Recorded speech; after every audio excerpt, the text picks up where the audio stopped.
நேயர்கள் அனைவருக்கும் வணக்கம். இன்று நம்முடன் இணைந்திருக்கக்கூடிய சிறப்பு விருந்தினர் டிஃபென்ஸ் அனலிஸ்ட் டாக்டர் திரு நிரஞ்சன் அவர்கள். வணக்கம் சார். வணக்கம். ஜெய்ஹிந்த். ஜெய்ஹிந்த் சார். சார், கடந்த முறை நம்ம பேட்டி எடுக்கும்போது ஒரு சில பொருட்களுக்கு தட்டுப்பாடு ஏற்படும், ஈரான் இஸ்ரேல் அமெரிக்கா போர் நடக்கிறதுனால அப்படிங்கிற மாதிரி நம்ம கேள்வி கேட்டிருந்தோம். சோ அதுக்கு நீங்க பதில் சொல்லியிருந்தீங்க, இந்தியா அதற்கான ஏற்பாடுகள் முன்னேற்பாடுகள் தான் பண்ணிட்டு இருப்பாங்க. சோ அதனால எந்த ஒரு பிரச்சனையும் வருவதற்கான வாய்ப்புகள் இல்லை, சமாளிச்சிடலாம் அப்படிங்கிற மாதிரி சொல்லியிருந்தீங்க. ஆனா இன்னைக்கு அந்த நிலைமை கையை மீறி போயிருச்சோ? ஏன் அப்படின்னா, எரிவாயு பொருட்கள் எல்பிஜி சிலிண்டரோட விலையெல்லாம் ஏறி இருக்கு. அதே மாதிரி பாத்தீங்க அப்படின்னா நிறைய பொருளைகள் கிளப்பப்படுது. இன்னும் 2-3 நாள்ல அத்தியாவசிய பொருட்களுக்கான விலைகள்லாம் ஏறிடும் அப்படிங்கிற மாதிரி நிறைய செய்திகள் நம்ம பார்க்க முடியுது. இன்னொரு லாக்டவுன் உருவாகுமா அப்படிங்கிற மாதிரி கூட செய்தி ஊடகங்கள்லாம் செய்திகள் போட்டுக்கிட்டு இருக்காங்க. சோ நீங்க இந்த விஷயங்களை எப்படி பாக்குறீங்க? இந்தியாவினுடைய முன்னெச்சரிக்கை நடவடிக்கைகள் எப்படி இருக்கு? இதுக்கு ஒரு தீர்வு இந்தியா கண்டுபிடிச்சிருவாங்கன்னு நினைக்கிறீங்களா? செய்தி ஊடகங்களா இல்ல மலிவான வதந்தி கலப்பும் ஊடகங்களா? செய்தி ஊடகங்கள். எதை சொல்றீங்க செய்தி ஊடகங்கள்னு சொல்லிட்டு? சார், இப்ப இருக்கக்கூடிய முன்னணி ஊடகங்கள் ஒரு கட்சிக்கோ இல்ல இங்க இருக்கக்கூடிய சில பிரிவினைவாத சக்திகளுக்கோ இல்ல இந்த நாட்டை, அதாவது இந்த அரசையோ இல்ல இந்த பிரதமரையோ ஏற்றுக்கொள்ளாதவர்கள் இல்லை விரும்பாதவர்கள், அது அவங்களோட இஷ்டம். முடிஞ்சா அவரை தேர்தல் தோக்கடிங்க, இல்ல வரக்கூடிய அடுத்த தேர்தல்கள் அவருக்கு பாடம் காத்து கொடுங்க. அதை விட்டு நாட்டை கொச்சப்படுத்தக்கூடியவர்கள் என்னை பொறுத்த வரைக்கும் மலிவான அந்நிய கைக்கூலிகள். ஒண்ணு. ரெண்டாவது, இந்திய அரசு எல்என்ஜி லிக்விஃபைட் நேச்சுரல் கேஸ் அது வந்து இந்தியாவில் தட்டுப்பாட்டு ஏற்பட்டுள்ளது என்ற விஷயத்தை ஏற்றுக்கொண்டிருக்கிறோம். ஒரு உண்மை அதுதான். ஏன்னா 30% கத்தார் மூலம் ஸ்ட்ரெய்ட்ஸ் ஆஃப் ஹார்மூஸ்ல இருந்து வரக்கூடிய எல்என்ஜி நமக்கு தடைபட்டுள்ளது இப்பொழுது. அடுத்த கட்டமாக இந்திய அரசு அதை 4 வெவ்வேறு பிரிவுகளாக பிரித்து டொமஸ்டிக் கேஸ் சிலிண்டர் விலை 60 ரூபாய் ஏற்றப்பட்டுள்ளது. ஆமா, உண்மை. அதனால மொத்தம் விலைவாசி ஏறிடுமான்னா, கேஸ் சிலிண்டர் வீட்டுல கேஸ் சிலிண்டர் ஏறுறதால விலைவாசி வீட்டுல நீங்க சமைச்ச சாப்பாடை வெளியே எடுத்துட்டு போய் விற்க போறீங்களா? இல்ல சார், ஹோட்டல்கள்ல தட்டுப்பாடு ஏற்பட்டிருக்குல்ல சார். இப்ப இருங்க பொறுமையா இருங்க. நான் சொல்லக்கூடிய இதை என்ன கருத்து சொல்ல விட்டாதானே நீங்களும் ஆன்டி ஹிந்து சந்து பொந்து அப்படின்னு சொல்லி பேர் வச்சிட்டு இருக்கிற ஊடகம் மாதிரி ஆயிட்டீங்கன்னா எப்படி? இல்ல சார், நீங்க சொல்றது உண்மைதான். நிறைய பேர் வேணும்னே இந்த செய்திகளை வந்து அதிகப்படுத்தி திரித்து மிகைப்படுத்தி அவர்களுக்கு தகுந்த போல் மாற்றி சூழ்நிலை அவர்களுக்கு தகுந்த போல் ஏற்படுத்தி, ஏன்னா இந்த தலைமுறை, குறிப்பிட்டு உங்க தலைமுறைக்கெல்லாம் பெட்ரோல் தட்டுப்பாடுன்னா என்னன்னு தெரியாது. 98 நீங்க பார்க்கல கோய்திராக் போற எல்லாம். அதனால நீங்க வாய்க்கு வந்தது சொல்லுவாரு இங்க இருக்கிற முதல்வர், மாண்புமிகு தமிழ்நாடு முதல்வர், வாய் பிழித்ததோ மேங்காய் பிழித்ததோ என்று நான் பேச மாட்டேன் அப்படின்ட்டு. அப்படி நீங்க பேசக்கூடாது. இல்ல சார், நம்ம அவங்களோட சிறப்பான ஆட்சி கொடுத்துக்கிட்டோம்னு சொல்றோம்ல, அப்ப இதுக்கெல்லாம் நம்மளும் ஒரு நடவடிக்கை எடுத்துக்கணும்ல. ஆமா, எடுத்திருக்கேன். நீங்க என்ன பேச விடாம நடுநடுல குறுக்கீடு பண்ணிட்டு இருந்தீங்கன்னா, நீங்க நினைச்சது என் வாயில வரணும்னு நினைச்சீங்கன்னா அது வராது சார். நான் நினைச்சதுதான் வரும். என்ன கூப்பிட்டு நீங்க பாட்டு கேள்வி கேட்டு நீங்களே கேள்விக்கு என் கேள்விக்கு என்ன பதில்னு சொல்ல வேண்டியது, என் கேள்விக்கு நானே பதில் அப்படின்னு சொல்லிட்டா எப்படி? பாட்டும் நானே பாவமும் நானே சொல்ற மாதிரியா இது? பொறுமையா கேட்கக்கூடிய தன்மை உங்களுக்கும் இல்லாம போயிட்டு இருக்கிறது எனக்கு மிகவும் வருத்தம் அளிக்கிறது. சொல்லுங்க சார். அப்பப்போ உங்களுக்குள்ள இருக்கக்கூடிய என்ன சொல்றது, இங்க தொத்து வியாதி இருக்கு தமிழ்நாட்டுல. அந்த தொத்து வியாதி வந்து அதுவும் தால தான் ஸ்டார்ட் ஆகும். அந்த கோட்பாடு கூட அது உங்களையும் ஒட்டிட்டு இருக்குன்னா அது என்னோட தப்பு இல்ல. சொல்லுங்க சார், சொல்லுங்க. இந்திய அரசு 4 பிரிவுகளாக பிரித்திருக்காங்க. ஃபர்ஸ்ட் பிரிவு டொமஸ்டிக் சிலிண்டர். அடுத்த கட்ட பிரிவு வந்து சிஎன்ஜி, கம்ப்ரஸ் நேச்சுரல் கேஸ். இது 100% சப்ளை இருக்கும். அடுத்து கமர்ஷியல் கிளாஸ், அதுவும் 100% சப்ளை இருக்கும். அடுத்து வரக்கூடிய பிரிவு கம்பெனிகளுக்கு, எந்த கம்பெனி பெரிய பெரிய ஆலைகள் அது எதுக்கெல்லாம் கேஸ் சப்ளை ஆகுதோ அது கிட்டத்தட்ட 80% சப்ளை இருக்கும்.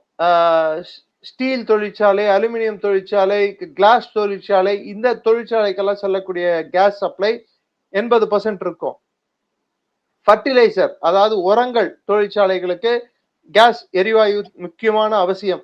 அதுக்கான சப்ளை 70% குறைக்கப்பட்டுள்ளது. இதுதான் இந்த விகிதாச்சார முறைப்படிதான் இந்திய அரசாங்கம் முடிவை எடுத்திருக்கிறது. மற்ற நாடுகள்ல இது கூட இல்ல. ஏன் வளர்ந்த நாடான யுனைடெட் கிங்டம்லயே 2 நாட்களுக்கான கேஸ் தான் இருக்குன்னு சொல்லி அவங்களே ஒத்துக்கிட்டு இருக்காங்க.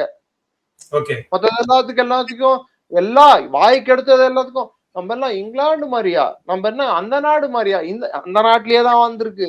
ஒரு கிட்டத்தட்ட ஒரு உலகளாவிய போர் போல ஒரு போர் வந்து நடந்துகிட்டு இருக்கு. அதால வரக்கூடிய விளைவுகள் எல்லாரையும் தான் தாக்கும். ஆமா, நான் ஒத்துக்கிறேன். 1300 கோடிக்கான இழப்பு ஒரு நாள் ஒன்றுக்கு நடந்து கொண்டு இருக்கிறது இந்த கேஸ் தட்டுப்பாட்டால. குறிப்பிட்டு ஸ்மால் ஸ்கேல் ரெஸ்டாரண்ட்ஸ், சிறு குறு இந்த வியாபாரிங்க இருக்காங்க பாருங்க, உணவு வர்த்தகம் செய்யக்கூடிய உணவுல ஹோட்டல்கள், அவங்க வந்து பெரிய அளவுல இழப்புகளை சந்திச்சுட்டு இருக்காங்க. நான் இல்லைன்னு நான் சொல்லல.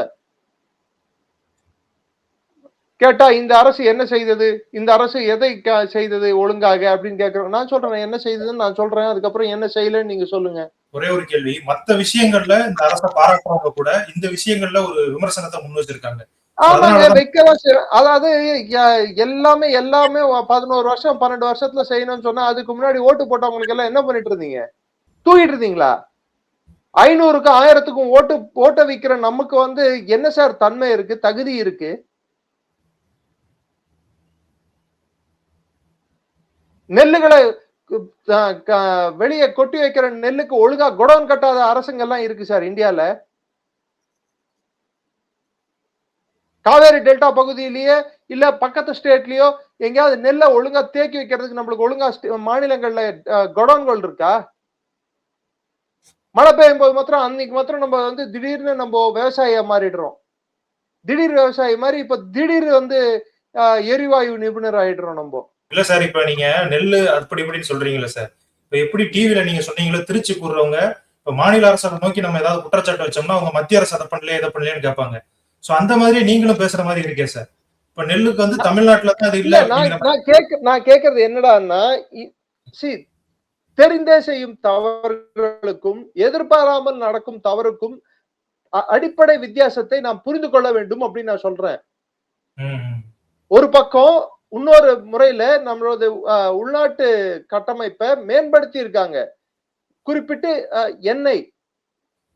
எண்ணெய் பற்றாக்குறை வராத அளவுக்கு நமக்கு இன்னைக்கு பாதுகாப்பு இருக்குன்னு நான் சொல்ல வரேன்.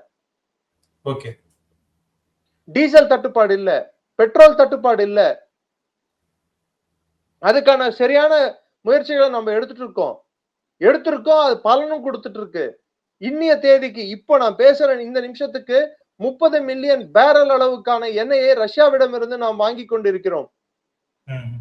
சரி, இன்னொரு செய்தி போது அது உண்மையா பொய்யான்னு மட்டும் நீங்க ஒரு கிளாரிபிகேஷன் கொடுக்கணும். இப்போ வந்து நமக்கு அந்த மானிய விலையில் கொடுத்த அந்த எண்ணெயை க்ரூட் ஆயில இனிமே கொடுக்க மாட்டேன்னு சொல்லிட்டாரு அப்படிங்கிற மாதிரி செய்திகள் வருது சார். ரஷ்யா ஆமா, அன்னைக்கு இருந்த உலக சூழ்நிலையில அவர் போர் சூழ்ந்த சூழ்நிலையில அவங்க கொடுத்துட்டு இருந்தாங்க. இன்னைக்கு அவங்க லாபம் அடிக்கும் சூழ்நிலை வரும்போது அவங்க $12 பிரீமியம்ல தான் வித்துட்டு இருக்காங்க. இந்த எண்ணெய் இந்தியாவுக்கான எண்ணெய் மட்டுமல்ல, உலகத்துல மத்த நாடுகளுக்கும் இந்த எண்ணெய் கொடுத்து அனுப்ப போறோம். நம்ம கணிசமான வருவாய் இதால ஈட்ட போறோம். நம்ம அதை வந்து நம்ம உள்நாட்டுல எண்ணெய் விலை ஏறாம இருக்கிறதுக்கு இது ஒரு வழிவகுக்கும். அதுக்கு நீங்க அடுத்த கேட்க வேண்டிய கேள்விக்கான பதிலும் அதுலயே கொடுத்துட்டேன் நானு. அதான் சார், இப்ப நம்ம ஒருவேளை அந்த உறவு வந்து அமெரிக்கா சொல்றதை கேட்காம இருந்திருந்தோம்னா இப்ப இந்த மாதிரி ஒரு சூழ்நிலை வந்து அப்படிலாம் இல்ல. எண்ணெய் விலை நம்ம ரஷ்யா வந்து பிரீமியம் வந்து இதற்கு முன்னாடியே $4 $5 வந்து அதிகமா தான் போயிட்டு இருந்தது. இப்ப $12 அதிகம் பிரீமியம் போயிட்டு இருக்கு. நம்மளோட ஃபர்ஸ்ட் ஒரு எண்ணெயை வாங்குறது, ஒரு பொருளை வாங்குறது வந்து பக்கத்து கடையில கிடைக்கும் போது நீங்க ரொம்ப தூரத்துல இருந்து வாங்கிட்டு வரணுமா, இல்ல ஒரு ஆயில வந்து எப்படி வாங்கணும்ன்றது வந்து ஒரு நாட்டோட அரசு ஸ்ட்ராட்டஜிக் டெசிஷன். அது ஈராக்ல இருந்து சவுதியில இருந்து நம்மளுக்கு வந்து கிடைக்கும் அப்படின்ற ஒரு சூழல் வரும்போது அங்க இருந்து நம்ம வாங்கிட்டு வந்துட்டு இருந்தோம். டைவர்சிஃபிகேஷன் ஆஃப் ரிசோர்சஸ் அப்படின்னுவாங்க. கல்லு மண்ணு ஜல்லி வாங்குறது கூட 10 கடையில தேடி புடிச்சு எதுல சீப்பு, இல்ல இவங்கிட்ட இவ்வளவு லோடு இறக்கு, அவங்கிட்ட அவ்வளவு லோடு இறக்குன்னு இறக்குற ஆளுங்க தானங்க நம்ம. முட்டை வாங்கினா எல்லார்கிட்டயும் நாமக்கல்ல இருந்து எல்லாம் ஒரே ஒரு ஏஜென்ட் கிட்ட இருந்தா முட்டை வாங்குறோம். கவர்மெண்டோட ரூலே வந்து ஒருத்தர் கிட்ட இருந்து ப்ரொக்யூர் பண்ணக்கூடாதுன்றது தானே எல்லா ரூலே. ஒருத்தரே நம்பி பண்ணக்கூடாதுன்னு சொல்லிட்டு அதனாலதான் இந்தியா வந்து 1.04 மில்லியன் பேரல்கள் ரஷ்யாவுக்கிட்ட இருந்து போன மாசம் வாங்கிட்டு இருந்தாங்க. இந்த மாசம் அதிகரிக்க போகிறது. ஆல்ரெடி வந்து 20 நாளைக்கு முன்னாடி, இந்த போர் தொடங்குவதற்கு முன்னாடியே 20 நாள் வந்து ஒரு நாள் ஒன்றைக்கு எவ்வளவு பேரல் வாங்க போறோம் என்ற ஒரு அளவுகோல், அதாவது ஒரு உடன்பாடு ரஷ்யாவுக்கும் இந்தியாவுக்கும் எட்டியாச்சு. ரஷ்யாவை ஓபனா சொல்லிருக்காங்க, இந்தியாவுக்கு எவ்வளவு எண்ணெய் கொடுக்க போறோம்ன்ற அந்த டேட்டாவை நாங்க வெளியே யாருக்கும் கொடுக்க போறது இல்லை அப்படின்னு சொல்லிட்டு. எப்ப நிறுத்திட்டோம்? அமெரிக்கா சொன்ன மாதிரி இல்ல சார், அமெரிக்கா இப்ப கூட சொன்னாங்களே சார், நாங்க வந்து அனுமதிக்கிறோம் இந்தியாவை ரஷ்யாவிடம் எண்ணெய் வாங்கி கொள்ள நாங்கள் அனுமதிக்கிறோம். நம்மள அனுமதிக்க அவங்க யாரு அப்படிங்கிற கேள்வி வருது இல்ல சார்? சரிங்க, அவங்க அனுமதிக்கிறேன்னு சொன்னாங்க. எப்ப நிறுத்தப்பட்டது அனுமதிப்பதற்கு? இல்ல சார், அவங்க நிறுத்தி இருந்தா தானே நாங்க திரும்ப அதையும் அனுமதிக்கிறோம் அப்படின்னு சொல்லுவாங்க. உன்னை நான் உள்ள விடுறேன், உங்களுக்கு நான் இன்டர்வியூ கொடுக்குறேன் அப்படின்னா எப்ப நான் கொடுக்கறத நிறுத்திட்டேன், இப்ப வந்து இன்டர்வியூ கொடுக்கறதுக்கு சொல்லுங்க. நிறுத்தி இருந்தா தானே சார் அப்படி சொல்லியிருக்கணும், நாங்க அனுமதிக்கிறோம் அப்படின்னு. இல்லைன்னா அவங்க சொல்லவே டேட்டா அப்படி சொல்லலையே, தரவு சொல்லலையே. அமெரிக்காவில் இருக்கும் அரசாங்கம் பொய்யையே அடிப்படையாக கொண்ட ஒரு அரசாங்கமாக இருப்பதுதான் இங்க இருக்கக்கூடிய கேலிக்கூத்து, கவலை தரும் விஷயம். ஸ்காட் பெசன்ட் வாயை திறந்தால் பொய் சொல்லும் குணம் கொண்டவர். ஹோவார்ட் லிட்னிக் ஒரு பொய்யர். ட்ரம்ப் இந்தியா டெட் எக்கானமின்னு சொன்னாரு, அதை கூட ஒத்துக்கிறீங்களா? சில பேர் இங்க அதையும் ஒத்துக்கிட்டாங்க. இந்த மார்ச்ல அந்த டேட்டா படி 7.8% இந்தியாவோட பொருளாதாரம் வளர்ந்துருக்குன்னு சொல்லிட்டு டேட்டா சொல்லுது. அப்போ ட்ரம்ப் சொன்னது உண்மையா இல்ல டேட்டா சொல்றது உண்மையா?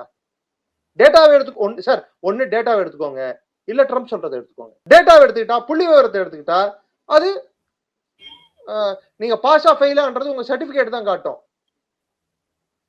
நீங்க சர்டிபிகேட்ல பாஸ் நீங்க காட்டின அப்புறம் இல்ல நீ ஃபெயில் தான், நான் சொல்றேன் நீ ஃபெயில் தான் அப்படின்னா, மற்றவர்களோட பெதற்றல்களுக்கும் மற்றவர்களோட தாந்தோணித்தனமான பேச்சுக்கும் இதுக்கு எப்படி இந்தியா ஆளாக முடியும்? The devil is in the detail அப்படின்னுவாங்க. உண்மையோ பொய்யோ அதை எதை பார்த்து தெரிஞ்சுக்கணும்? தரவு பார்த்து தெரிஞ்சுக்கணும். தரவு எங்க? இந்தியா எப்பொழுது எண்ணெயை ரஷ்யாவிடமிருந்து வாங்குவதை நிறுத்தியது? இப்பொழுது வாங்குவதற்கு தொடங்குவதற்கு. சரி, ரஷ்யா மேல எண்ணெய் வாங்கினால் நாங்கள் தடை போடுவோம், நாங்கள் வரி போடுவோம், நாங்கள் அதை பண்ணுவோம், இதை பண்ணுவோம். இப்ப ஏன் வந்து இப்ப என்ன பண்ணுவாங்களா? அந்த வரியை நீக்கிட்டாங்களா? அவசர காலத்துக்காக நாங்க உதவி பண்ணுகிறோம் அப்படின்னு சொல்றாரு அவர். அங்க இருக்கிற முட்டாள்கள் வரியை வந்து சுப்ரீம் கோர்ட் அடிச்சிருச்சு. இப்ப வரி கூட போட முடியாது உங்களால. வரி அவங்களா விலக்குனாங்க. இந்த அவசர காலத்தை இந்தியா ஏற்படுத்தா இல்ல மோடி ஏற்படுத்தினாரா இல்ல புட்டின் ஏற்படுத்தினாரா? கொச்சியா லோக்கல்ல சொல்லணும்டான்னா என்ன நம்பாத, 4 வழி ஆகாதன்னு சொல்லிட்டு உன்னால நான் கெட்டேன், என்னால நீ கெட்டேன்னு சொல்லிட்டு மொத்த அரபு நாடுகளையும் கெடுத்து விட்டு இஸ்ரேலையும் சும்மா இருந்த சங்க ஊதி கெடுத்தான ஆண்டின்னு சொல்லிட்டு இஸ்ரேலையும் வம்புல இழுத்து விட்டு இன்னைக்கு மொத்த மேற்காசியாவையும் கொழுந்து விட்டு எரிய விட்டு அங்க உட்காந்துட்டு it has ended, it will end, I am telling you அப்படின்னு சொல்லிட்டு வாய்க்கு வந்து பிறத்திட்டு உட்காந்துருக்கிற ஒரு ஃபீடோஃபைல் தேர்ட் ரேட் ஜெட் ஒரு பர்சனை பார்த்து அந்த ஆள் சொல்றதெல்லாம் உண்மைன்னு சொல்லிட்டு, அந்த ஆள் அரசுல சொல்றதெல்லாம் உண்மைன்னு சொல்லிட்டு அதை ஒரு டிபேட்டா வச்சு பேசிட்டு இருக்கீங்க. இல்ல சார், அவர் என்னுடைய இலக்குகள்ல நான் அடைய வேண்டியதுல பாதி என்ன இலக்கு? ரிஜிம் சேஞ்ச் என்ன இலக்குன்னாங்க. இப்ப அது இலக்கு இல்ல அப்படின்றாங்க. பீட்டர் எக்ஸட் சொல்றாரு. பென்டகன்ல இருக்கிற அதிகாரிங்க, அமெரிக்க ராணுவத்தில் இருக்கும் அதிகாரிகளை அவங்க இஷ்டத்துக்கு தன்னிச்சையா எப்படி ஆனாலும் அப்படி மாத்தி பென்டகனே ஃபுட்பால் ஆடி இன்னைக்கு போர் எப்படி பண்ணணும்னு தெரியாம தத்தளிச்சுக்கிட்டு முழிச்சுக்கிட்டு மிளிப்பிதிங்கி உட்கார்ந்து இருக்கு அங்க இருக்கிற அமெரிக்கா ராணுவம். உலகத்தின் சால சிறந்த ராணுவம், வல்லரசு ராணுவம், நவீன ராணுவம் ஒன்னும் கழட்ட முடியாம இருக்கு. நீ புடுங்கிறது எல்லாமே தேவையில்லாத அணிதான் சொல்லிட்டு வடிவேலு சொல்ற மாதிரி நீ பண்ற போர் எல்லாமே தேவையில்லாத போர்னு சொல்லிட்டு இன்னொரு முறை காட்டியிருக்கு.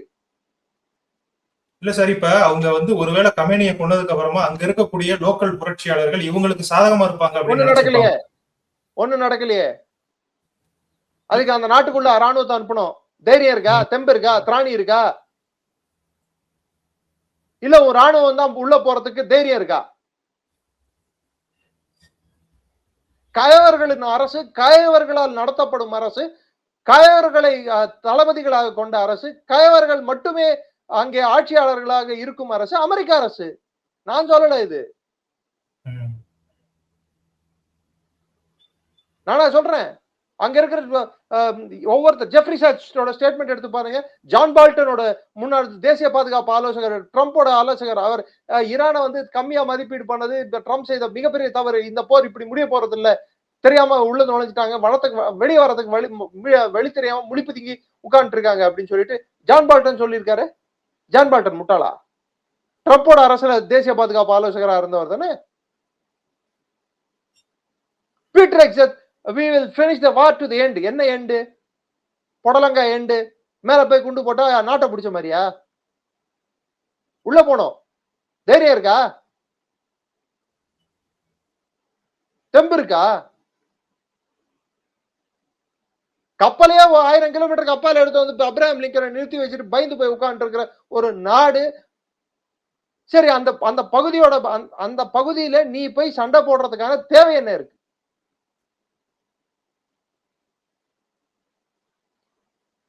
இஸ்ரேல் இருக்கக்கூடாது என்பது ஈரானின் கோட்பாடு. ஈரானில் அணுகுண்டு செய்யக்கூடாது என்றது இஸ்ரேலின் தேவை. அவங்க சண்டை போட்டுக்கிட்டா எனக்கு ஒரு புரிதல் இருக்கு. ஓகே, இவங்க வந்து நிரந்தர எதிரிகள், அதனால் சண்டை போட்டுக் கொள்கிறார்கள். அடிப்படை விஷயத்திலேயே அவங்களுக்கு கருத்து வேறுபாடு இருக்கு, ஒருத்தர் ஏத்துக்க முடியல, சண்டை போட்டு போறாங்கன்னு சொல்லிட்டு நீ என்ன?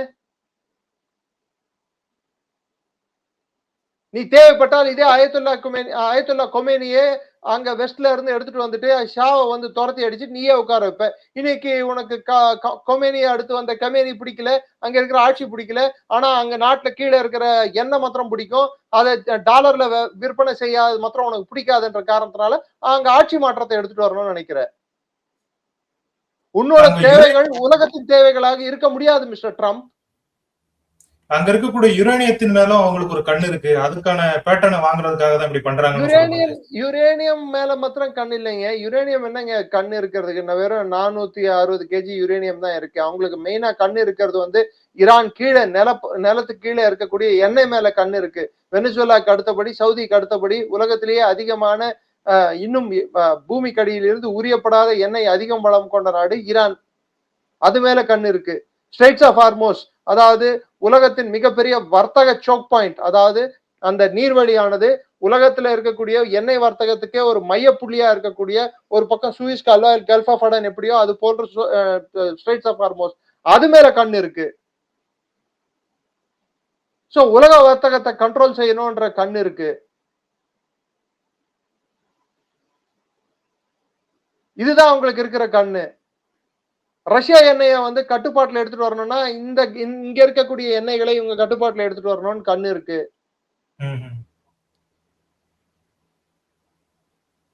புரியுதுங்களா நான் சொல்றது? ஏன்னா ரஷ்யாவுக்கும் ஈரானுக்கும் ஒரு நல்ல ஒரு ஒற்றுமை இருக்கு, ஒரு நல்லிணக்கம் இருக்கு. ரெண்டாவது, இந்தியா மாதிரி நாடுகள் வந்து INSTC காரிடார் மூலமாக சென்ட்ரல் ஏசியாவுக்கு போகக்கூடாது, அதனால சாபஹார் போர்ட்டை வந்து ஆபரேஷனலைஸ் பண்ணக்கூடாதுன்ட்டு கண்ணு இருக்கு. நம் நாட்டின் வளர்ச்சிக்கு எதிராக, ஈரானின் வளர்ச்சிக்கு எதிராக, மேற்காசியாவின் நிம்மதிக்கு எதிராக, ரஷ்யாவின் வளர்ச்சிக்கு எதிராக, சைனாவோட பொருளாதாரத்துக்கு எதிராக புரியும் போர் தான் இந்த போர். ஆனா என்ன, நினைச்சது ஒண்ணு, நடக்கிறது இன்னொன்னு. தொடங்கினது வந்து ஆட்சி மாற்றம்னாங்க, யுரேனியத்தை அழிக்கிறதுன்றாங்க. எதையாவது அவங்க இது வரைக்கும் பண்ண முடிஞ்சுதா? எத்தனை முறை அவங்க பேச்சை அவங்களே மாத்தி இருக்காங்க. முதல் நாள் ஒண்ணு சொன்னாங்க, முதல் நாள் ஆட்சி மாற்றம்னாங்க, ரெண்டாவது நாள் வந்து மக்களை முதல் நாள் நீங்க எல்லாம் பத்திரமா இருங்க, எல்லாம் சரியா நடத்துறோம், எல்லாம் சரியாயிடும்னாங்க. ரெண்டாவது நாள் ஆட்சி மாற்றம் நடக்கும் வரை போறோம்னாங்க. மூணாவது நாள் இது ஆட்சி மாற்றத்துக்கு இல்லாத போறோம்னாங்க. ஆறாவது நாள் வந்து இந்த போர் வந்து நடந்துகிட்டே இருக்கும் அப்படின்னாங்க. 10வது நாள் வந்து ட்ரம்ப் என்ன சொல்றாரு, புட்டினோட 1 மணி நேரம் போன் பேசின அப்புறம் பேச்சுவார்த்தைக்கு நான் தயார், ஆனால் ஏனென்றால் நாங்கள் போரை வென்று கொண்டிருக்கிறோம், இன்னும் சில இலக்குகள் தான் அடைய வேண்டும். என்ன இலக்குகள்? வெங்காயம் விளக்க நீ அடைஞ்சிட்ட. இல்ல, அந்த போன் பேசினதை பத்தி தான் சார் நமக்கு ஒரு கேள்வி இருக்கு. அவங்க என்ன அந்த பேச்சுவார்த்தைக்காக பேசியிருப்பாங்களா, இல்ல வேற ஏதேனும் நடந்திருக்குமா? ஏன்னா நம்ம ரெண்டுமே எண்ணெய்க்காக ஆசைப்படக்கூடிய ஒரு நாடுகள் அப்படின்னு சொல்லப்படுது. எண்ணெய் உற்பத்தி செய்யும் நாடு, எண்ணெய் உற்பத்தி செய்யும் நாடு ரஷ்யா. இன்னைக்கு ரஷ்யா எண்ணெய் உற்பத்தி செய்ய முடியலன்னா இன்னைக்கு உலகம் மிகப்பெரிய பிரச்சனையில மாட்டிக்கும். ரஷ்யால இருந்து எல்என்ஜி கப்பல்கள், liquefied natural gas Russia already ஜப்பானுக்கு கொடுத்துட்டு இருக்கு, டர்க்கி கொடுத்துட்டு இருக்கு, சைனா கொடுத்துட்டு இருக்கு. இப்போ இந்தியாவும் வாங்க போகுது எல்என்ஜி கப்பல். வால்டிவாஸ்டாக்ல இருந்து இந்த சைடு சென்னைக்கு வந்து சேரும். அது இல்லாம ஆஸ்திரேலியா கிட்ட இருந்து நம்ம எல்என்ஜி வாங்க போறோம், கனடா கிட்ட வாங்க போறோம். ஏன் அமெரிக்கா கிட்ட இருந்தா 10% வாங்கிட்டு தானே இருக்கும் எல்என்ஜி. ஒரே சமயத்துல 30% லிக்விஃபைட் நேச்சுரல் கேஸ் வரலன்னா ஒரு பொருள் வந்து 100 அதாவது உங்களுக்கு மாசம் 100 ரூபாய் உங்களுக்கு கிடைக்குதுன்னு சொல்லும் போது சடனா 70 ரூபாய் தான் கிடைக்குதுன்னு சொல்லும்போது 30 ரூபாய்க்கு நீங்க என்ன பண்ணுவீங்க? தட்டுப்பாடு ஏற்படுமா ஏற்படாதா? பிரச்சனை ஏற்படுமா ஏற்படாதா? அதுதான் இப்ப நடந்துகிட்டு இருக்கு. அது கூட டொமஸ்டிக் சிலிண்டர்ல ஏற்படலன்னு நான் சொல்ல வரேன். கமர்ஷியல் சிலிண்டர்ல ஏற்படுது. ஆமா, விலை உயர்ந்திருக்கு. ஆமா,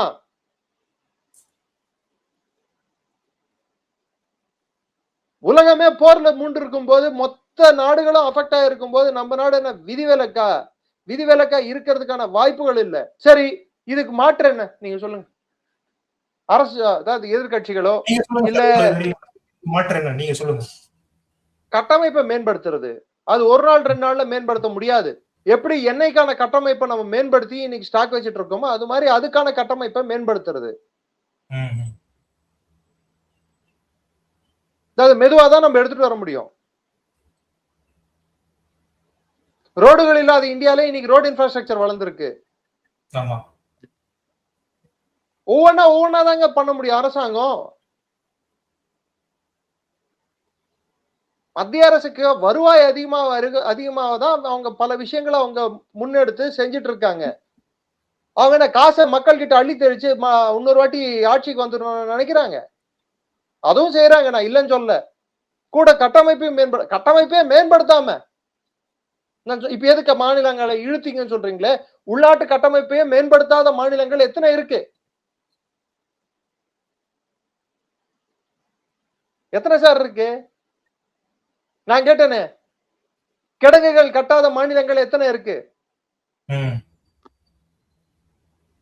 ஊக்கத்தொகை, ஊதிய தொகை, உதவித்தொகை, பெருந்தொகை, சிறுந்தொகை இதெல்லாம் கொடுத்து ஆட்சிக்கு வந்துடலாம் நினைக்கிறதுக்கு பதிலா கட்டமைப்பை மேம்படுத்தலாமே. யாரா இருந்தாலும் அதை செய்யறாங்களா? அத பத்தி பேச மாட்டேங்கிறீங்க. ஆமா, இந்த அரசு கட்டமைப்பை ஏற்படுத்தலை. ஓகே, நான் வெளிப்படையா சொல்றேன், பகிரங்கமா சொல்றேன். அரசே ஒத்துக்கிட்டு இருக்கு இதுக்கான கட்டமைப்பை ஏற்படுத்தி இருக்கணும். சரி, போரை நம்ம தவிர்த்து இருக்க முடியுமா? இந்தியா வந்து போர் தடுப்பதற்கு எந்த நடவடிக்கையும் எடுக்கல. லூசாயா நீங்க எல்லாம்? அவனை சொல்லிட்டா போயிட்டு ஈரான் மேல குண்டு போட்டான். சரி, போட்டான். இத்தனை நாள் நடக்கும் நம்ம என்ன நினைச்சு பார்த்தோமா? சரி, ஈரான் இத பிராந்திய போரா நடக்கும்னு சொல்லி மாத்தோம்னு சொல்லிட்டு யாராவது எதிர்பார்த்தோமா? சார், ஒரு போர் நடக்கும் போதுதான் சார் அடுத்த கட்ட ஒரு போரோட தொடக்கம் நீங்க தொடக்கம் உங்க கையில இருக்கலாம். அது எப்படி முடியும் என்பது யார் கையிலும் இல்லை. தன் போக்கில் தான் போர் நடைபெறும். இஸ்ரேல் தான் கொண்ட குறிக்கோளை அடையும் வரை பின்வாங்குவதற்கு யோசிப்பார்கள். ஈரான் இன்னொரு முறை அவர்கள் மீது யாரும் தாக்கக்கூடாது, அதுவரையும் அவர்கள் மற்றவர்களை தாக்கிக் கொண்டுதான் இருப்பார்கள். இஸ்ரேலும் ஈரானும் பின்வாங்காத வரை அமெரிக்கா எதுவும் செய்ய முடியாமல் இப்பொழுதும் மிடிக்கு முடித்துக் கொண்டிருக்கிறது. அப்ப யார் இறங்கி வரணும்? முயற்சி பண்றாங்களோ சார்? இன்னும் அதிக நாட்கள் கொண்டு போகணும் ஈரான் முயற்சி பண்ணுதோ? எது? ஈரான். ஆமா, அதுலதான் அவங்களோட சாதுரியமே இருக்கு. போற இழுக்க எண்ணெய் தட்டுப்பாடு அதிகமா உலகம் வந்து அமெரிக்கா மேல கொடுக்கக்கூடிய அழுத்தம் அதிகமாகும் இல்லையா? ட்ரம்ப் மீது அவநம்பிக்கை வரும் இல்லையா? பொருளாதார ரீதியில் அங்க இருக்கக்கூடிய அரபு நாடுகளே அவங்களுக்கே வந்து ஒரு கோபமும் ஒரு என்ன சொல்றது, ஏன்னா அவங்க பொருளாதாரம் சேர்ந்து தானே அடி வாங்குது. அவன் வித்தா தானே பணம். தேங்கி நின்னா பணம் கொடுக்க மாட்டானே எவனும். வித்தா தானே பணம் கொடுப்பான். எண்ணெயை வித்தாலோ இல்ல கேஸை வித்தாலோ தானே பணம். அடுத்து கிடங்குகளை போட்டு அடிச்சாங்கன்னா என்ன பண்ணுவாங்க? சோ ஈரானோட எண்ணமோ இல்ல அமெரிக்காவோட எண்ணமோ இல்ல இஸ்ரேலோட எண்ணமோ 3 பேரோட எண்ணமும் வந்து ஏதோ ஒரு கட்டத்தில் நாம வந்து டீஎஸ்கலேட் பண்ணணும், அதாவது நம்ம இறங்கி வரணும். இப்ப கிடான் சார் அப்படின்னு சொல்லிட்டு இஸ்ரேலோட வெளியுறவுத்துறை அமைச்சர் அவர் சொல்லி இருக்காரு, இது நீண்ட கால போராக நாங்க மாற்ற விரும்பவில்லை அப்படின்னு சொல்லிட்டு. So they are feeling the pinch. சூடு அவங்களுக்கு இப்பதான் உணர்றாங்க. கிளஸ்டர் குண்டுகள் போய் இஸ்ரேல் மீது விழும்போது மக்கள் பல நாட்களாக பங்கர்ல வசிக்கும் போது அந்த வழி என்னன்னு சொல்லிட்டு அவங்களுக்கும் புரிய வரும். இன்னொரு பக்கம் அமெரிக்காவுக்கும் இஸ்ரேலுக்கே விரிசல் வந்திருக்கு. ஈரானோட எண்ணெய் கிடங்கு மேல போய் குண்டு போட்டதை அமெரிக்கா வந்து WTF அப்படின்னு கேட்டிருக்காங்க. என்னடா பண்ணி வச்சிருக்கீங்க WTF அப்படின்ட்டு. WTF என்ன தெரியுமா? வாட் த எஃப்ல ஸ்டார்ட் ஆகிற வார்த்தை.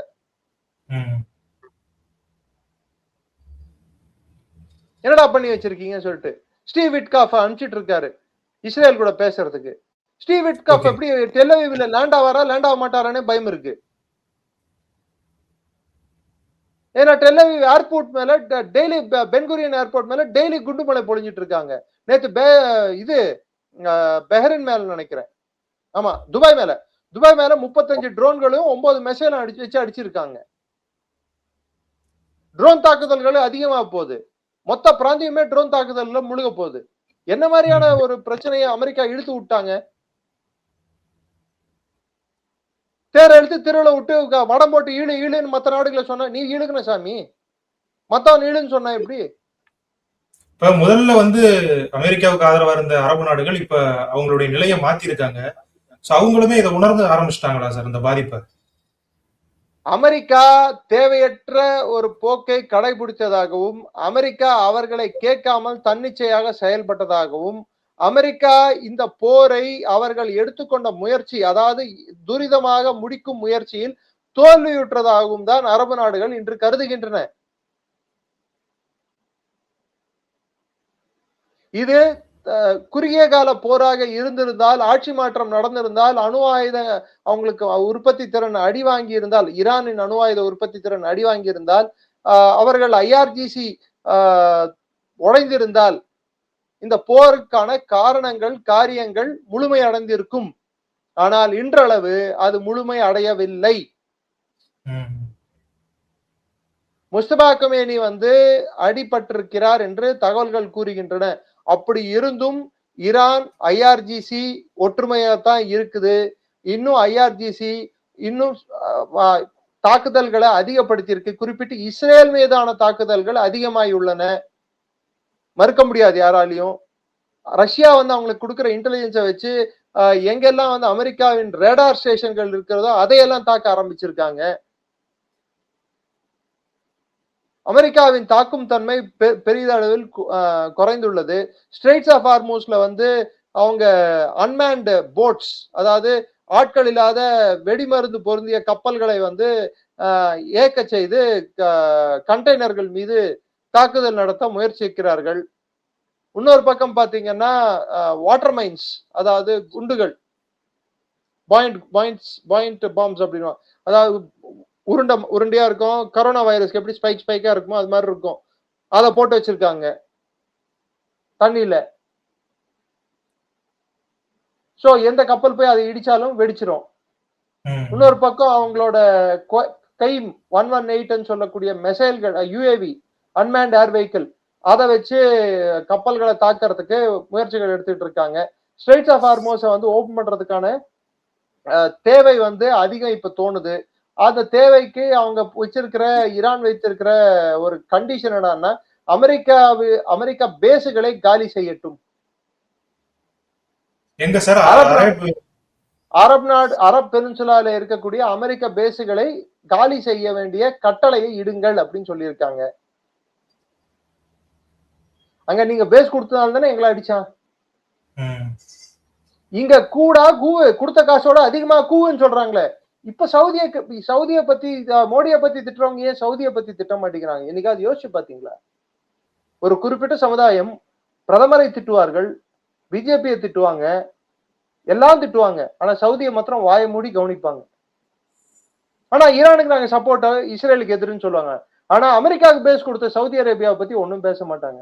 கத்தாரை பத்தி ஒன்னும் பேச மாட்டாங்க. குவைத்தை பத்தி ஒன்னும் பேச மாட்டாங்க. பஹ்ரைனை பத்தி ஒன்னும். ஏன்? அப்ப இவங்களுக்கு அமெரிக்கா மீது மோகமா, இல்ல சவுதி மீது ஒரு அனுதாபமா?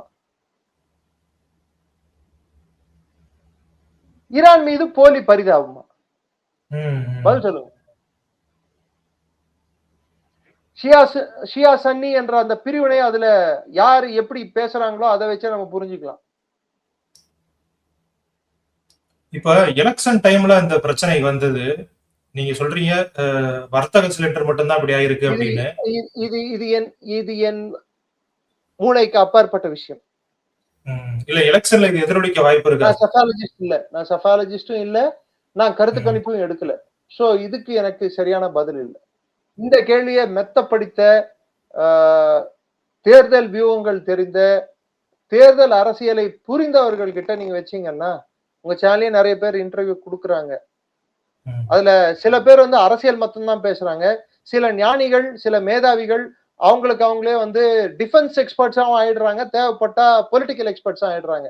முடிஞ்சா அவங்களுக்கு வைங்க, என்கிட்ட வைக்காது. எனக்கு என்ன தெரியும்ன்றது எனக்கு நல்லா தெரியும். ஓகே சார், நன்றி சார். நன்றி. ஜெய்ஹிந்த். ஜெய்ஹிந்த் சார்.